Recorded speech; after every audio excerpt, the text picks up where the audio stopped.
how do airplanes get in the air and stay there? But I have a little more to ask you. I know air flows over the wing. If I understand it, the air over the top side of the wing naturally travels faster, and the actual wings on today's airplanes have like movable panels along the lower back edge of the wing that the pilot can adjust from the cockpit. I've seen it myself. Like when I look out the window of the airplane, the movable panel called the flaps get adjusted to slant downward a bit. It's not all about engine power. It's about wing shape. So please tell us, Peter, how does the big heavy airplane get in the air and stay there?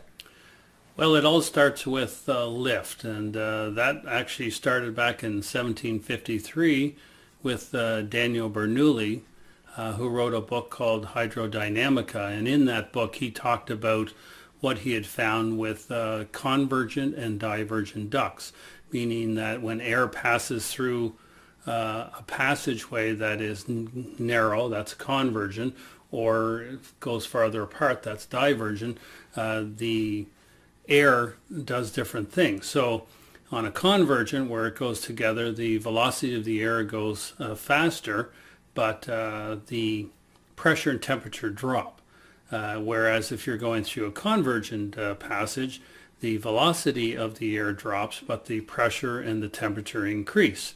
So it soon became apparent that it didn't necessarily have to go through just a passage, that if it went over a surface, it also did the same thing. So that's where the airfoil came into play. The airfoil? Oh, not aluminum foil, the airfoil. The airfoil. The airfoil or the wing. Oh, the wing. It's a right. fancy word for a wing. And okay. so the top of the wing is rounded. And so as the air molecules are hitting the front or the leading edge of the wing, the air molecules going over the top of the wing have to go faster to get to the end of the wing where to meet up with the air that's coming from the bottom. They just naturally do that, right? It just naturally does that. So so because of that, the velocity of the air on the top of the wing is faster than the bottom. And then we know through Bernoulli's principle that the pressure now is decreased on the top. So now you have a lower pressure area on the top of the wing, and you have a higher pressure on the bottom of the wing. And so that pressure is what pushes the wing up, because high pressure will always try to find a low pressure, go toward the low pressure. So you have low pressure on top, so the wing, so the bottom of the wing, which is a higher pressure, is now trying to go to the lower pressure, which is on top of the wing, and that's what actually lifts your airplane wing into the air. Cool. So you mentioned about the flaps. Well, the flaps come into play. The flaps are on the trailing edge or in the back of the wing.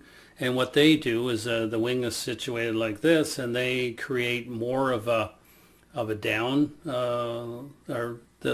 it makes the wing larger surface. And in recent, can you put that back up there again, Peter, for us? Okay. This is the wing. This is the wing here. And you got a little flap coming down. And this is the little flap coming down. So if you had two arms coming, so the flap's going to like right. So the flaps normally during flight are sort of tucked underneath the wing. But as they need as you require more lift at a slower speed, when you're trying to slow down to land at the airport, these flaps now roll out and they give more of a surface of the air. So one of the things that's actually come out in the last little while is that the Coanda effect is what really also helps in producing lift on a wing. I never heard of that Coanda effect. I heard of Bernoulli. I had to study that in school. Right. But Coanda. Okay. Well, the Coanda effect is that what they found is that a fluid, liquid or air, now sticks to the surface of the wing. So if you extend, like the flaps, if you extend it farther down, and the air coming over the top of the wing will stick to that, and it will follow it down. And so now you have... It doesn't really stick to it so much it follows that path, eh? Well... It doesn't go straight over the wing, it kind of like curves down over the back curves. of the wing? It sort of wants to stay with the wing itself as far as how it's traveling. See, normally I think people thought that if the wind hits the top of the wing, it would just go Oh, straight out. if the air If hit the air, at the top yeah. of the wing. So if the air hits the top of the wing, it would just kind of keep going straight because that's where it was. But in actual fact, with the Coanda effect, when it hits the top of the wing, it will follow the shape of the wing. And so when you add flaps onto the back of the wing, now that air through the Coanda effect is now traveling down, and that also produces more lift. So the shape of the wing and the fact that the pilot can change the shape of the wing a little bit with those flaps on the back, that would makes it go faster if you put the flaps down? No, it gives you more lift. Oh, more lift makes it go up easier. Well, Sorry. more so than, like there is some flap that is needed for takeoff. Then when they're at cruising speed, they take the flaps and they put them back inside of the wing so that they don't cause drag. But when you're landing, that's really the most important time, is when you're landing, you need to slow the airplane down a little bit to land on the runway. And so at that, you want to have more lift. And so by extending the flaps, you are producing more of an area for lift to be generated.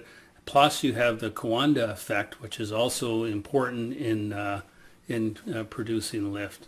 And then finally, the third thing that's actually came out is Newton's third law of for every action, there's an equal opposite reaction. Yep, I learned that in school. So when the air is hitting the bottom of the wing or of the wing, and it's pushing it, it will actually push up as it's pushing itself down. So you're getting that for every action. So between the three of those, that's what's producing the lift on an airplane. So Pretty cool. So what are the engines doing? well, the engines are providing the thrust that is needed to push. Thrust. Like they're push the pushing, they're pushing a airplane lot of forward. air back over the wing? Is that what you mean? No, it's No? just pushing the air backwards for the airplane to propel the airplane forward. Again, that's for every action, there's an equal opposite reaction. So if you have thrust going out the back, jet exhaust, which is the thrust.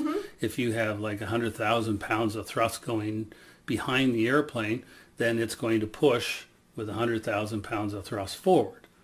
And so that's how you get that's how the thrust is developed on the engine or on the airplane. Okay, I think I understand it a little bit better now. And I think I understand a little better now. I saw on May Day and on YouTube about an airplane that flew, I think, like 75 miles with no engine. Something really weird happened, and yet Right. they just radioed into the next airport, which was 75 miles away, and they let them land. Yeah, that's with actually no engine. I don't remember the cause, but it's so even without the engines running and pushing all that thrust, once the airplane's moving, the air will still flow over the wing, keep it up in the air. right. Yeah, because I thought the pilot could even made like, I think it made like a 360, like he circled around the airport so he'd slow down of all things, and then he landed because he wanted to be at a lower speed. So Yeah, I think you're talking about the Air Transit flight in 2001 where the airplane lost both its engines over the Atlantic like Ocean. lost power, like they didn't fall off the airplane, they just stopped working. Well, the engine stopped working, and they glided for 75 miles and landed in the Azore Islands safely at the airport. A lot of people don't realize is that an airplane's actually a large glider. It has a 10-to-1 ratio, glide ratio, where for every 10 miles that it flies forward flight, it loses 1 mile of elevation. So when we're talking 35, 40,000 feet in the air, you're talking 60, 70, 80 miles that the airplane can actually fly.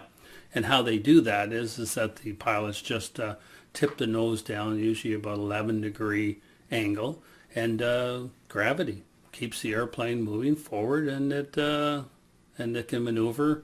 There are things on board the airplane for like the Boeing airplanes and some of the older airplanes. They have the cables and pulleys that actually are attached to the flight controls, right to the flight controls on the wing on the tail. And then the more modern airplanes have gone to fly-by-wire, which is like the Airbus and some of those, where they have a little ram air turbine that pops out and produces electricity. Like And a little propeller? Air yeah, it's a turbine, little propeller that pops out of the side of the airplane, and the wind pushes these little paddles around and creates the electricity they need for their flight control. So even if they lose power, there's still those features that are involved that can keep the airplane flying. Because I saw that on that flight without the engines, they still had that backup system you talked about where they still had some power, they still had Yep. the radio, they still could do a Yeah. lot of the basic things, and I think they had something for landing that was okay. They're saying the landing was not Well, landing that gear- tragic because they still had control over quite a bit. Sure. Most, pretty well every landing gear has a manual function to it, so Yep. that even if there's no power to power them, there's like a hand crank where they can crank the landing gear down, and it has over center locks that lock it into place so that it won't collapse when they land. So you'd have to use a little bit of hand power to like a little hydraulic pumps, and so you would have to hand crank these down, but it is not impossible to do. So And it sure looked by the diagram I saw on May Day, and there was a YouTube video on it too. It sure looked like they could have gone a whole lot further than 75 miles. That was just the closest airport. yeah, that would And have they been were out in the the middle of closest nowhere. one. All I saw was a lot of ocean, and there was Yeah. a little Azores out in the middle there. No. Yeah. You know what, Peter? We're really enjoying having you here. We're getting a lot of feedback Thanks. that people like your answers, and thank you. And can we invite you back again for a whole lot more questions? Yeah.